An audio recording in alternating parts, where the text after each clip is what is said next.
సరే వేసిందేదో వేసేశారు, అయిపోయింది, మీతో నాకు గొడవ వద్దు. కానీ నవంబర్ 3 కి నాకు వస్తే ఈ రోజు వరకు హేమకి క్లీన్ చిట్ దొరికిందని ఒక్క వ్యక్తి కూడా ప్రచురించలేదు తెలుసా మీకు? నేను ఛానల్కి వెళ్ళి నేను ఛానల్ సీఈఓలతో మాట్లాడి 2 నెలలు ఇవాళ ఫ్రీ లేదు హేమ, రేపు మాట్లాడదాము, ఎల్లుండి మాట్లాడదాము, ఎల్లుండి మాట్లాడదామని ఇన్ని నెలలు గడుపుకొచ్చారు. ఇది తప్ప కాదు చెప్పండి. రేపు నేను నా బిడ్డకి మ్యారేజ్ చేయాలనుకుంటాను, నా భవిష్యత్తులో నేను ఇంకొకటి అవ్వాలనుకుంటాను. ఎవడో తోనికిస్తా గొట్టంగాడు ఇది డ్రగ్స్ లో ఉంది, ఇది మాట్లాడుతుందని నన్ను హేళన చేస్తాడు కదా.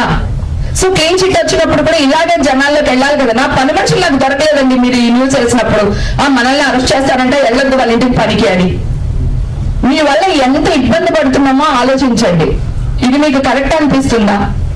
నేను 3 నెలలు ఆగానే, ఇది 4వ నెల. సో ఎందుకు మీరు రియాక్ట్ అవ్వలేకపోయారు? చెడని ప్రచారించినంతగా మంచిని ఎందుకు ప్రచారించలేకపోతున్నారు?